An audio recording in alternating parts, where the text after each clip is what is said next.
안녕하십니까. 고독한 낭독회 와주신 여러분들 반갑습니다. 오늘 고독한 낭독회에서는요, 삶의 자극제가 되는 발칙한 이솝우화라는 책 준비하였습니다. 이 책은 이솝우화를 정신건강의학과 전문의 시각으로 새롭게 해석한 책인데요. 이야기 속에 나오는 상황들과 그에 따른 심리들을 전문의 관점을 적용하여 풀어냄으로써 독자들에게 새로운 관점을 제공해 줍니다. 책 속에는요, 우리가 익히 알고 있는 유명한 이솝우화 이야기부터 잘 알려져 있지 않은 이야기들까지 여러 이야기들이 나오는데요. 저는 책을 읽으면서 단순히 이야기를 읽고 넘기는 것이 아닌 그 이야기와 관련돼서 지금 실생활에 적용할 수 있는 교훈들을 접하는 게 참 좋게 느껴졌습니다. 빠르게 변화하는 시대에 맞춰 살아가는 우리들에게 잦은 불안과 스트레스, 우울감이 찾아오곤 하죠. 도대체 어떤 길을 가야 하고 어떤 답을 구해야 할지 막막할 때 고전이 주는 작은 해답이 있을 거라고 생각합니다. 네, 그럼 삶의 자극제가 되는 발칙한 이솝우화, 오늘 고독한 낭독회에서 잠시 만나보시죠.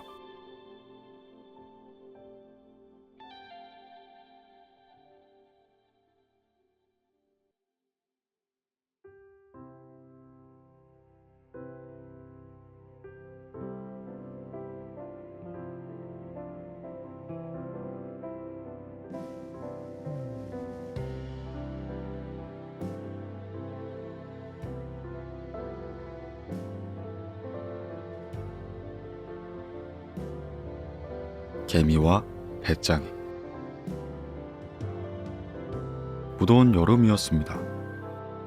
너무 더워서 조금만 움직여도 땀이 줄줄 흘러내렸죠.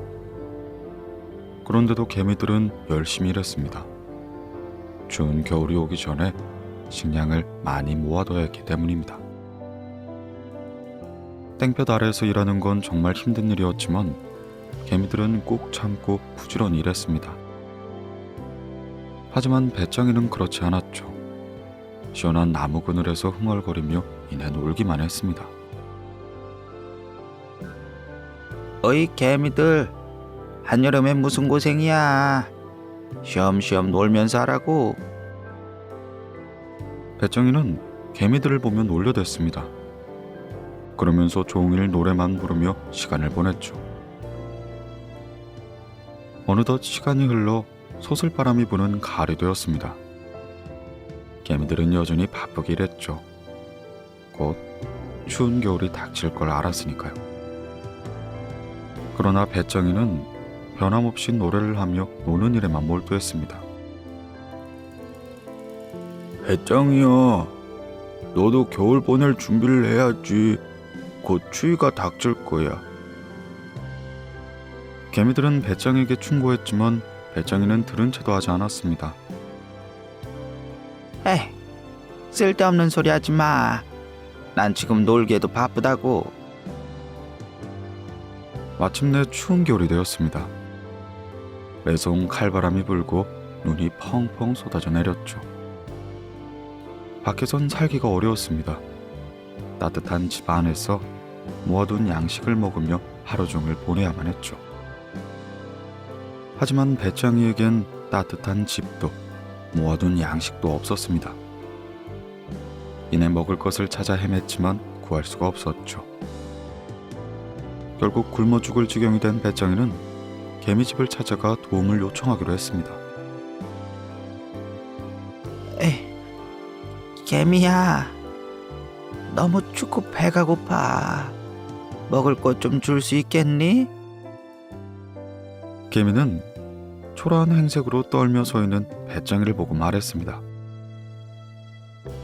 그러게, 너는 왜 여름에 양식을 모아두지 않는 거야?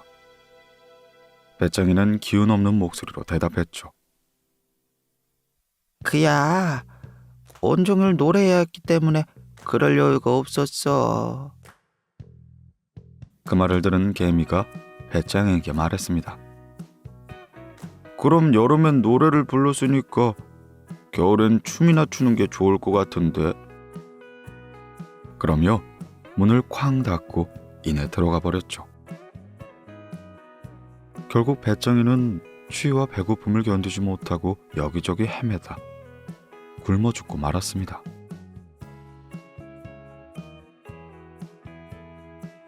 억울한 배짱 이야기. 이 우화의 원제는 매미와 개미들입니다. 배짱이 대신 매미가 등장합니다. 트리키예어로 매미와 배짱이가 똑같은 단어를 사용했기 때문에 번역 과정에서 오역된 거란 설이 있고, 매미는 지중해 기후인 그리스에선 서식하지만 유럽 북부에선 익숙하지 않은 곤충이기에 그리스에서 알프스 북부로 전해지는 과정에서 흔한 곤충인 여추로 번역되었다는 설도 있죠. 아무튼 이 우화로 배짱이는 일을 안 하고 게으른 곤충의 대명사가 되었고, 개미는 근면하고 성실한 곤충의 대명사가 되었습니다. 어린 시절엔 배짱이처럼 살면 굶어 죽기에 딱 좋으니까 개미처럼 열심히 일하며 살라고만 배웠죠. 하지만 우리나라에선요, 배짱이는 밤새도록 배, 즉 삼으로 짠 천을 만드는 부지런한 벌레로 여겨졌습니다. 그런가 하면 배짱이의 울음소리가 배터리를 움직이는 소리와 비슷하다고 해서 중국에선 직조충이라 부르기도 했죠. 배짱이는 초여름부터 가을까지 성충 시기를 보내다가 알 상태로 월동하는 곤충입니다. 즉 겨울이 오기 전에 생을 마감하는 것이죠. 그러니까 배짱이가 겨울에 먹을 것이 없어서 개미를 찾아갔다는 이야기는 성립하기가 힘듭니다. 만약 그랬다면 개미에게 먹이를 구하러 간 게 아니라 개미를 사냥하러 갔을 확률이 더 높죠. 배짱이는 주로 다른 곤충을 먹고 사는 육식성이기 때문입니다. 따라서 배짱이로선 자신은 일을 안 하고 노래만 부르는 게으름뱅이로 묘사된 데 대해 상당히 억울할 수 있습니다. 개미도 자세히 들여다보면 쉬지 않고 열심히 일만 하는 건 일개미일 뿐, 여왕개미는 편히 누워 일하지 않고 놀고 먹으니까요. 프랑스의 곤충학자 장 알리 파브르는 방대한 그의 책 파브르 곤충기 제5권 매미 연구편에서 이솝우화 가운데 매미가 배짱이로 와전된 부분을 지적한 바가 있습니다. 또한 원문에서 매미가 먹지 못하는 곡식이나 죽은 벌레를 구걸하는 걸 옳으라고 밝혔죠. 아울러 매미의 명예를 회복시키겠다는 의지까지 밝혔습니다. 배짱이로선 둘도 없는 쥐용군을 만난 셈이었죠. 배경이나 생태에 관한 논란 외에도 이 우화만큼 무수한 비판을 받으며 각기 다른 버전이 등장한 우화도 없을 겁니다. 열심히 일만 하며 살면 풍요롭게 되고 개성에 따라 하고 싶은 걸 하고 살면 빈곤하게 된다는 이분법적 논리를 아이들에게 가르치는 건 맹목적이라는 겁니다.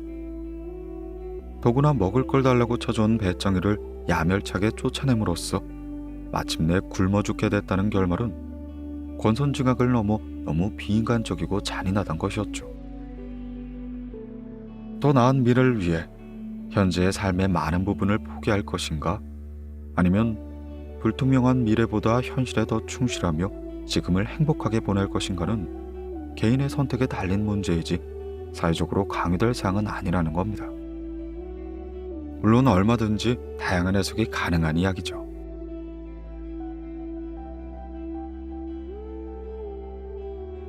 행복이 무엇인지 아는 배짱이. 원작자인 이솝이 아닌 다른 작가들은 이 우화를 어떤 방식으로 패러디했을까요? 장편소설 슬픔이와 안녕으로 유명한 프랑스의 천재 작가 프랑수아주 사강은 거꾸로 읽는 개미와 배짱이 라는 작품을 썼습니다. 여기서의 개미와 배짱이의 모습은 완전히 뒤바뀌죠. 식품점에서 일하는 개미는 겨우내 먹을 것을 들여옵니다. 그렇지만 여름이 되도록 음식은 팔리지가 않았죠. 급기야 모아둔 음식에는 파리와 벌레가 모여들기 시작합니다. 이때 개미는 한 가지 꾀를 냅니다. 배짱이에게 찾아가 겨울을 대비해 미리 음식을 사두라고 제안한 것이었죠. 겉으로 태어난 척하는 개미는 사실 초조하기 짝이 없던 상태였습니다. 반면 배짱이는 느긋했죠. 이내 시큰둥한 배짱이의 태도에 실망한 개미는 빌려줄 테니 음식을 들여놓으라고 강구를 합니다. 아이고 그럼 먹을 걸 빌려드릴게요. 빌린 음식을 이자쳐서 갈침해 주시면 돼요. 그런데도 배짱이는 관심을 보이지 않습니다. 오히려 개미에게 대묻습니다. 당신은 겨우내 뭘 하신 건가요? 개미는 자신이 얼마나 쉬지 않고 열심히 일해 먹을 걸 모았는지 얘기해줍니다. 대단하네요. 그럼 이제 싸게 팔면 되겠군요.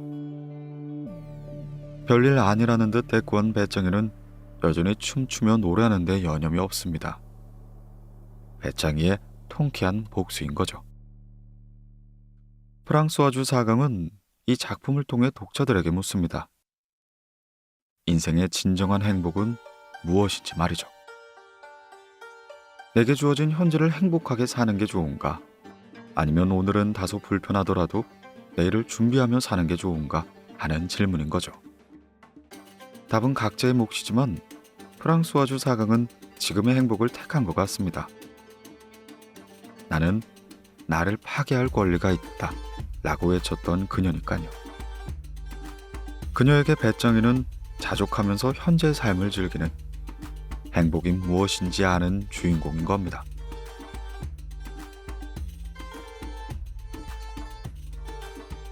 행복을 위해 최선을 다한 삶. 폴 고깅의 생애를 모델로 한 소설 달과 육패스로 유명한 영국 작가 서머신 mom은 개미와 배짱이라는 단편소설을 남겼습니다. 이 작품엔 두 형제가 등장하죠. 동생 톰은 전형적인 배짱이입니다. 20대의 직장을 때려치우고 평생을 방탕과 탕진 속에서 보냅니다.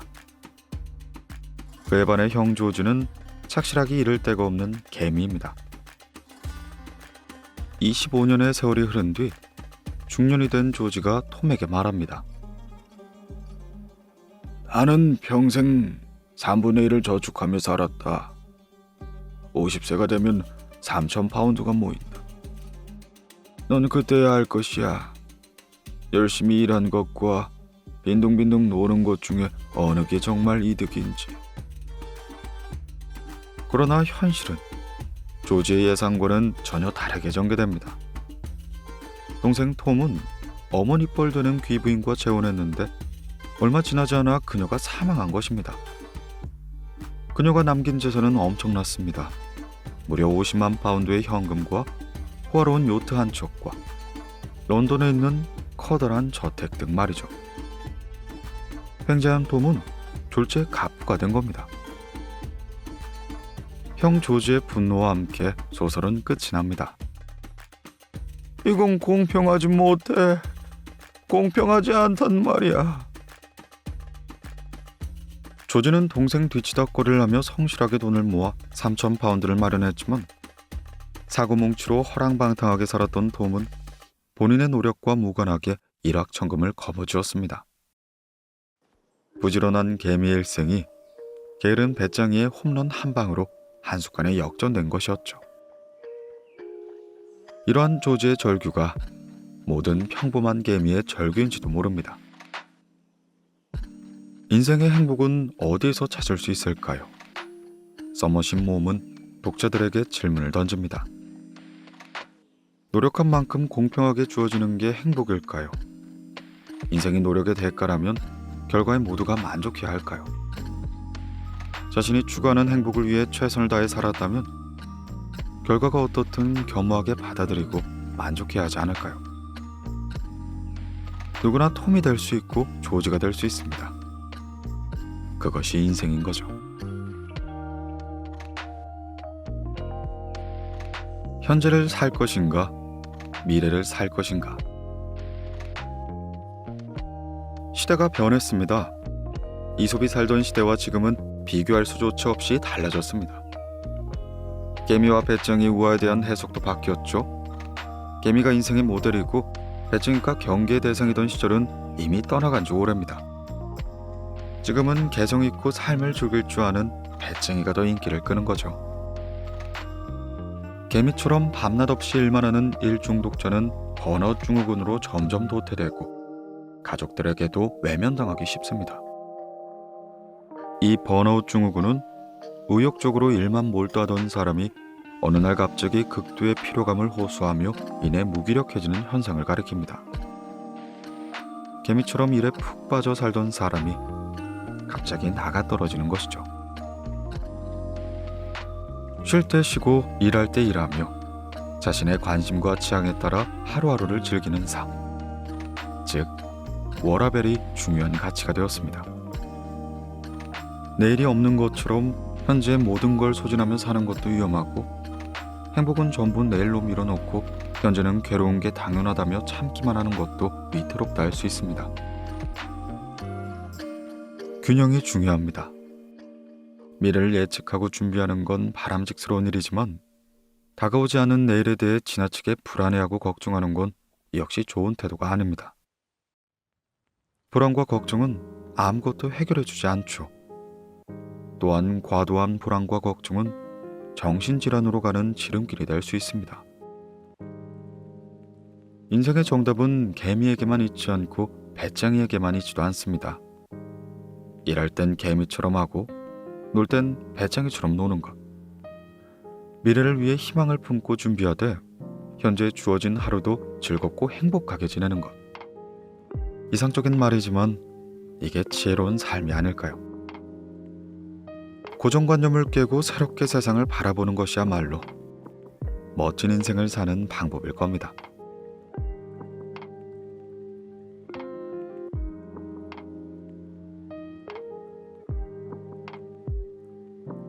외나무 다리에서 만난 두 염소. 어느 깊은 계곡에 외나무 다리가 있었습니다. 동물들이 좁고 가느다란 외나무 다리를 건널 때면 모두 조마조마한 마음이었죠.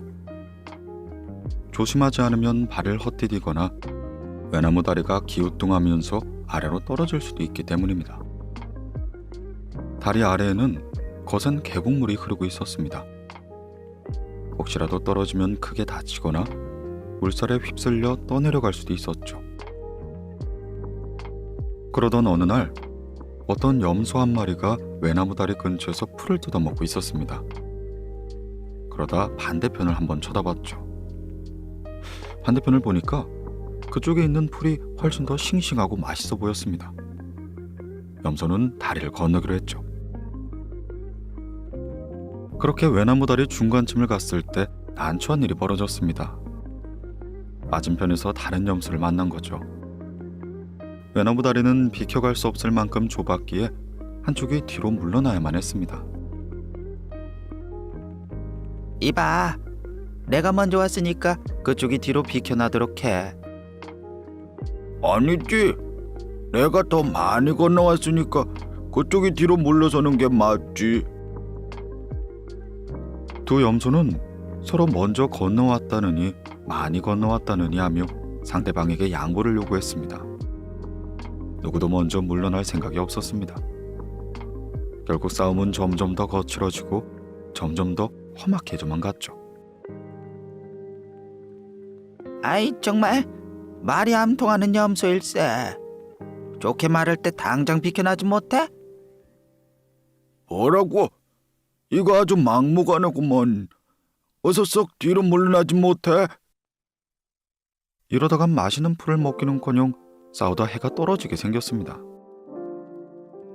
야, 잘못하면 계곡물에 빠지겠다. 네가 물러나면 둘 다 좋잖아. 내 말이 네가 비켜나면 깨끗이 끝날 일이라고. 난 절대로 못 비켜. 끝내 말싸움은 몸싸움으로 번지기 시작했습니다. 서로가 뿔을 들이밀며 상대방을 밀쳐내기 시작한 겁니다. 그때였습니다. 힘으로 상대를 제압하려던 두 염소는 이내 몸의 균형을 잃고 외나무 아래로 꼬꾸라져 버렸습니다. 깊은 계곡물에 풍덩 빠진 두 염소는 허적거리며 물살에 휩쓸려 가다가 이내 큰 바위에 부딪혀 죽고 말았죠. 죽어가던 두 염소는 똑같이 후회하고 말았습니다. 이럴 줄 알았으면 내가 먼저 양보할 걸. 운전대만 잡으면 난폭해지는 이유. 운전하다 보면 아찔할 때가 참 많습니다. 충분한 여유가 있다 싶어 방향 지시 등을 켜고 차로를 변경하면 멀찍이 있던 차가 갑자기 속력을 내며 바짝 따라붙습니다. 심지어 경적을 울리거나 전조등을 깜빡거리며 들어오지 말라는 신호를 보내죠. 말이 신호지 거의 위협에 가깝습니다. 길을 잘 안다거나 내비게이션에 주의를 기울인 채 운전하면 괜찮지만 운전 중에 잠깐 다른 생각에 잠겨있다 이내 길을 놓친 경우가 있습니다. 다급한 마음에 갑자기 차로로 바꾸려 하면 순순히 양보해주는 차가 없어 애를 먹기도 하죠. 실생활에서 양보와 배려가 가장 필요한 게 운전할 때가 아닐까 생각합니다.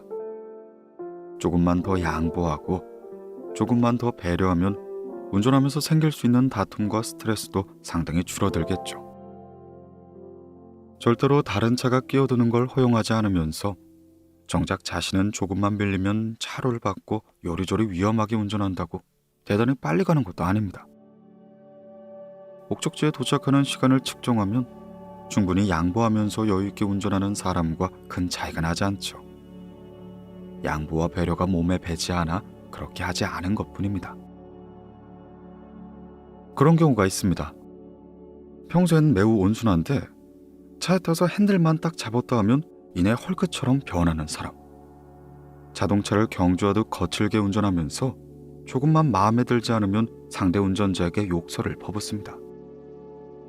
그러고도 분을 참지 못하는 사람은 보복 운전을 하기도 하고 흉기를 들고 달려와 폭력을 행사하기도 합니다. 도로 위의 폭력과 난폭행위에 대해 처벌이 강화되었음에도 여전히 핸들만 잡으면 평화보단 위협을 더 자주 경험하게 되죠. 자, 그렇다면 핸들만 잡으면 과격한 행동을 일삼는 사람의 심리 상태는 과연 어떠할까요? 사람들은 사회 속에서 타고난 본능을 억제하면서 살아갑니다. 가정에서도 학교에서도 직장에서도 자기가 하고 싶은 대로 하며 살아갈 수는 없죠. 정해진 규범과 조건 등에 맞춰 살아가는 겁니다. 대인관계도 마찬가지입니다. 어른, 선배, 상사의 눈치를 살펴봐야 하죠. 그러다 보니 스트레스를 많이 받고 밖으로 분출되지 못한 감정들은 차곡차곡 쌓여가는 겁니다. 그때 이 자동차가 이런 굴레를 벗어나 해방감을 느낄 수 있는 곳이 됩니다. 익명성이 보장된 자신만의 공간인 거죠. 좋아하는 음악을 얼마든지 크게 들을 수도 있고 가고 싶은 곳은 어디라도 갈 수 있으며 내고 싶은 속도만큼 달리며 쾌감을 얻을 수도 있습니다. 아무도 이래저래라 간섭하지 않는 자유의 영역인 거죠. 타인의 관계를 생각하지 않아도 됩니다. 자동차와 자동차라는 대등한 관계의 세계로 진입하는 것이죠. 따라서 상대방을 하나의 인격체로 보지 않고 한 대의 자동차로 인식할 뿐입니다. 이런 상황에서 그동안 분출되지 못했던 억눌린 감정들, 즉 흥분이나 분노, 모멸감과 무시 등 부정적인 본능들이 꿈틀거리는 겁니다. 다른 차가 느닷없이 자기 차 앞으로 끼어들려 한다든지, 뒷차가 벼랑간 경적을 크게 울린다든지, 앞차가 갑자기 급브레이크를 밟는다든지 하는 일정한 계기만 주어지면 이 같은 감정들은 여과 없이 바로 폭발해버립니다. 상대방이 누구라도 상관이 없죠. 인격 대 인격으로 만나는 게 아니라 자동차 대 자동차로 만나는 것이니까요. 게다가 차와 차 사이의 소통은 사람과 사람 사이에 이루어지는 언어가 아닌 소리나 불빛 같은 비언어적 장치로 이루어집니다. 소통의 능력이 현저하게 낮아지는 거죠. 운전자들 사이에 오해와 다툼이 생기면 대화로 해결하기보다 감정적, 기계적으로 해결하려는 태도를 보이는 게 바로 이 때문입니다. 이득보다 손해에 민감하게 반응하는 경향. 외나무 다리에서 만난 두 염소 우할 현대인의 삶에 적용해보면 가장 피부에 와닿는 분야가 운전이 아닐까 싶어 운전에 관한 이야기를 해봤습니다. 실제로 차 한 대 겨우 지나갈 정도의 좁은 골목이나 외진 산자락에 난 협로에선 마주오는 차와 맞닥뜨리면 곤란하기 이를 데가 없죠. 어느 한쪽이 두 차가 비켜갈 만큼 넉넉한 공간이 나올 때까지 뒤로 물러나줘야만 평화롭게 해결이 날 수 있습니다. 상대방이 먼저 물러날 걸 요구하며 강하게 대치하면 끝이 나지 않습니다. 아무도 앞으로 나아갈 수 없죠. 결국 둘 다 목적지에 이를 수 없습니다. 누구든 먼저 양보하는 게 가장 빨리 가는 방법인 거죠. 물론 말은 쉬운데 왜 이렇게 어려운 걸까요? 조금만 생각해봐도 뻔히 알 수 있는 걸 하지 않아서 갈등이 커지고 원치 않은 파국에 이르게 됩니다. 비단 운전만이 아니죠. 가정에서, 학교에서, 직장에서 또는 각종 단체나 모임 등에서 나와 다른 사람 사이에 이와 같은 일이 벌어질 때가 많습니다. 비교적 단순한 일도 있고 다소 복잡한 일도 있겠지만 결국 먼저 양보하고 존중하면 원만하게 끝날 일인데도 자존심을 내세우며 기싸움을 하려더니 계속해서 평행선 위를 걷게 되는 겁니다. 이성적으로 생각하고 객관적으로 판단하며 합리적으로 예측하는 게 아니라 감정적으로 받아들이고 대응하는 거죠. 양보하면 지는 거야. 여기서 물러나면 나만 바보가 되겠지. 조금만 더 버틴다면 내가 이길 수 있을 거야. 마음속을 들여다보면 이런 생각들이 자리 잡고 있습니다. 대인관계가 벌어지는 일을 승부를 가리는 게임 혹은 승패가 판정나는 경기로 생각하는 거죠. 양보는 패배이고 고집은 승리라는 편견에 사로잡히는 겁니다. 가족 간에도 마찬가지죠. 남편과 아내 사이나 부모와 자녀 사이, 형제 자매 사이의 의견 차이가 있을 때 먼저 양보하기보단 상대의 양보를 기다리거나 강요합니다. 양보하면 나만 손해보고 상대방에게 우습게 보일 뿐이기에 버텨야 한다고 생각하는 겁니다. 이러한 손해보고 싶지 않은 마음, 양보를 꺼리게 만드는 심리를 손실 회피 편향으로 설명할 수 있습니다. 2002년 노벨 경제학상을 수상한 심리학자이자 경제학자인 데니얼 카너먼은 행동 경제학의 창시자로 불립니다. 그가 연구한 주제 중 하나가 바로 이 손실 회피 편향이죠. 데니얼 카너먼의 분석으론 사람은 대부분 내가 얻게 될 이득보다 내가 보게 될 손실에 더 주목하며 민감하게 반응한다고 합니다. 이득으로 인한 기쁨보다 손해로 인한 두려움이 더 크다는 거죠. 기쁨은 순간이지만 쓰라린 기억은 상당히 오래갑니다.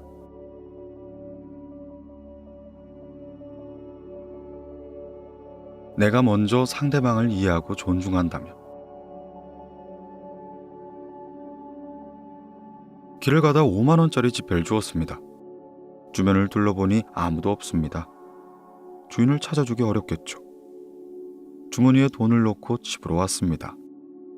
공돈 5만 원이 생겼으니 기분이 많이 좋아졌죠.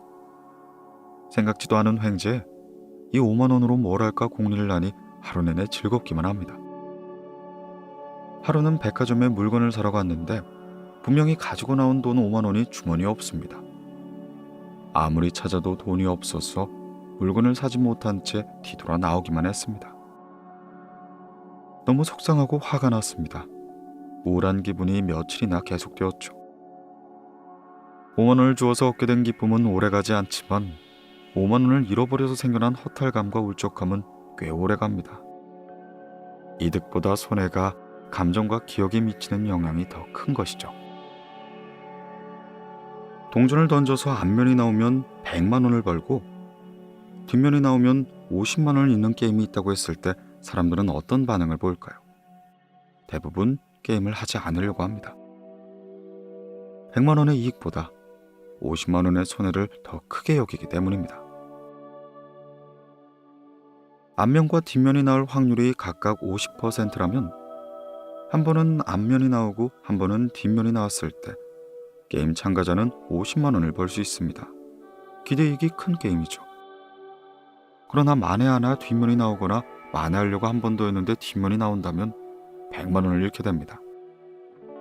이는 매우 적은 확률임에도 사람들은 이런 불길한 확률이 나올 걸 염려하게 되는 거죠.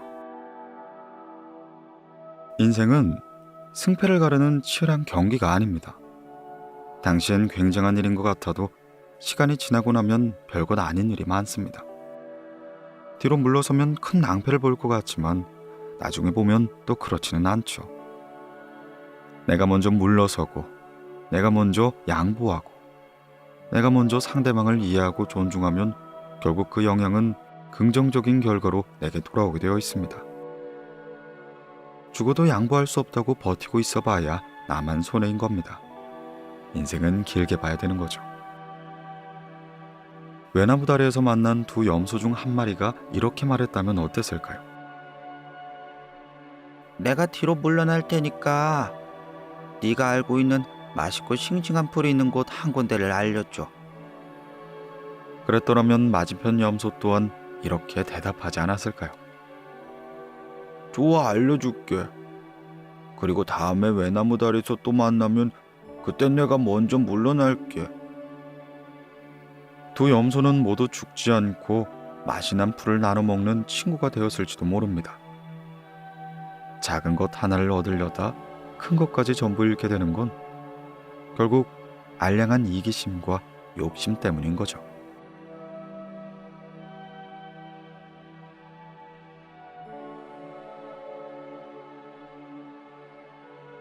두 마리의 개. 어떤 사람이 개 두 마리를 길렀습니다. 둘 다 잘생기고 용감했습니다. 주인은 그중 한 마리를 사냥개로 키웠죠.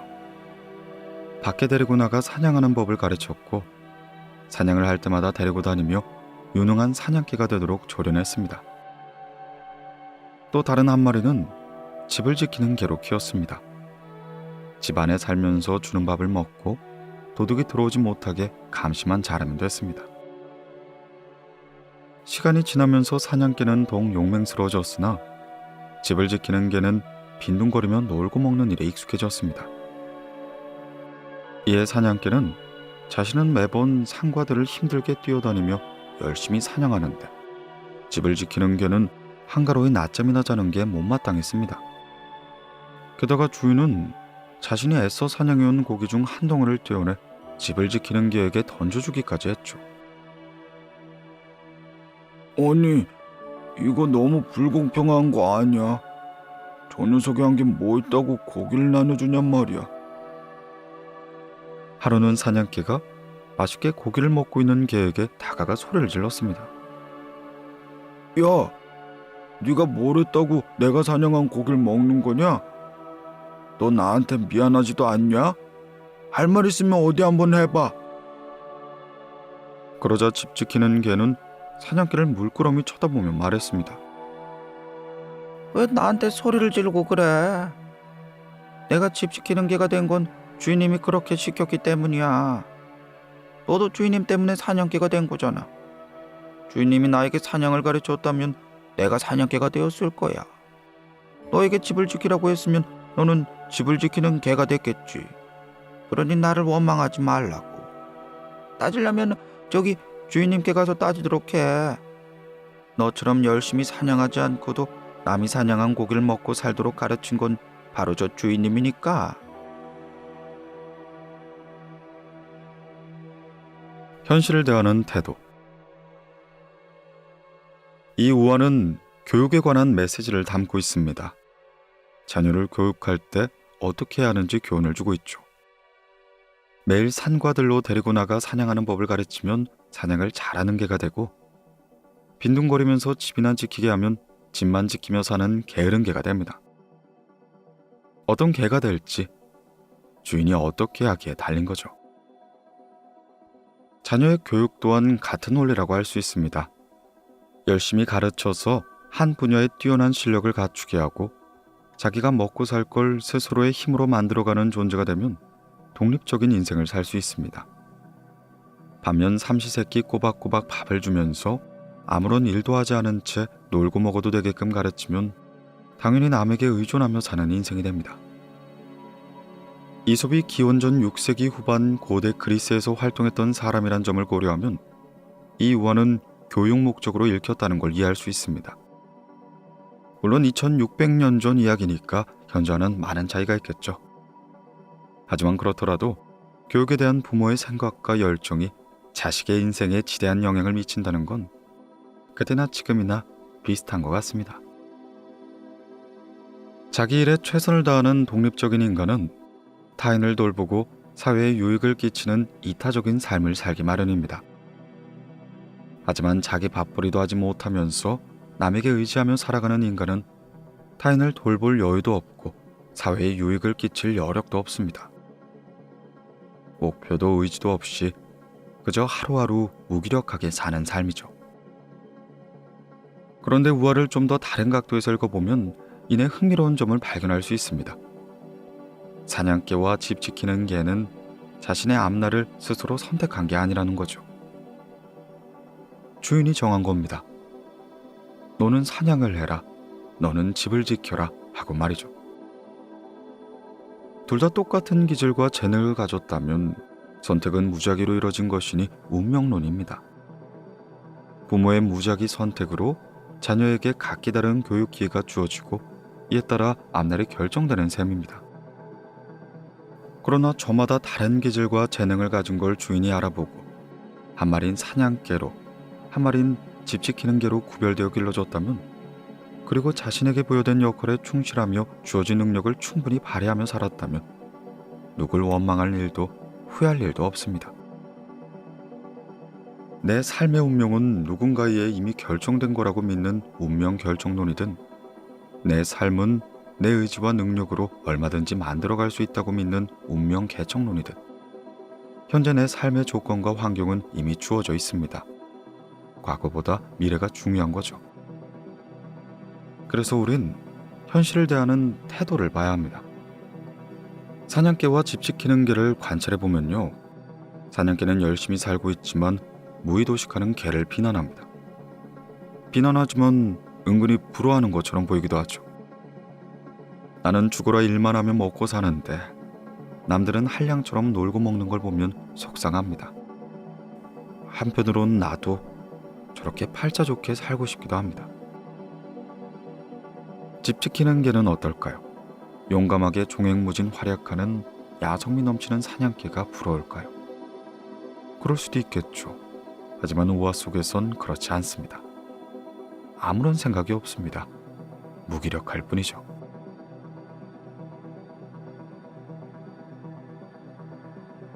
부러우면 지는 걸까?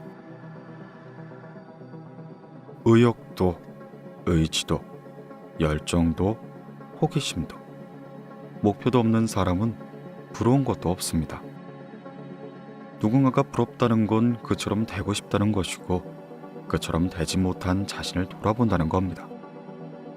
자신의 현실을 분명하게 인식하고 앞날에 대한 어떤 기대가 있을 때 부러움이 생기는 거죠. 부러움을 심리학에선 본인은 욕망의 대상을 가지고 있지 않지만 상대방이 가지고 있을 때 느껴지는 괴로운 감정이라고 말합니다. 사람 외에도 물건이나 단체, 능력, 외모, 집안 등을 포함하는 총체적인 감정이죠. 부러움은 자신이나 타인이 가지지 못한 대상과의 비교를 통해도 출됩니다. 가난한 사람만 부자가 부러운 건 아닙니다. 많은 재산 때문에 불안하고 집안에 분란이 끊이지 않는 사람은 가난한 사람이 부러울 수도 있겠죠. 휘황찬란한 궁궐에서 호의호식하는 왕자는 자유롭게 어디든 갈 수 있는 거지가 부러울 수도 있습니다. 이처럼 사냥개가 집 지키는 개를 부러워할 수 있듯이 집 지키는 개 역시 사냥개를 부러워할 수 있습니다. 부러움은 상대적인 거니까요. 그렇다면 질투와 부러움은 무엇이 다른 것일까요? 질투는 내가 갖지 못한 걸 가진 상대를 미워하면서 깎아내린 마음입니다. 상대방의 불행을 바라는 거죠. 그도 나처럼 가진 걸 잃어버리게 되길 바랍니다. 하지만 부러움은 내가 갖지 못한 걸 가진 상대방을 선망하는 마음입니다. 상대방의 불행을 바라기보다 나도 그걸 가짐으로써 행복해지길 바라는 거죠. 파괴가 아닌 창조입니다. 부러우면 지는 거야 라는 우스갯소리가 있죠. 이 말의 속뜻은 나와 남을 비교해서 내가 열등하다고 느끼고 상대방에게 질투심을 갖게 되면 그 자체로 나는 이미 패자임을 인정하는 것이고 그로 인해 괴로움을 겪게 될 테니 불행해진다는 것입니다. 하지만 질투가 아닌 선망 혹은 갈망으로서의 부러움이면 얼마든지 긍정적인 결과를 가져올 수 있습니다. 부러움의 대상을 바라보며 나도 저렇게 될 수 있다고 의지를 불태우는 것이죠. 그렇게 되는 걸 목표로 삼고 열심히 배우고 땀을 흘리며 성장의 기회로 삼는 겁니다. 이렇듯 부러움을 긍정적으로 내면화하면 오히려 자존감은 높아지게 됩니다. 에너지가 솟는 거죠. 그러면 바라던 걸 얻거나 최소한 그것에 가까워짐으로써 행복을 느끼게 됩니다. 부러움의 대상이 생겨야 나도 그렇게 되고 싶다는 의지와 열정이 솟아나는 거죠. 그러니까 부러우면 지는 것이 아니라 이기는 겁니다.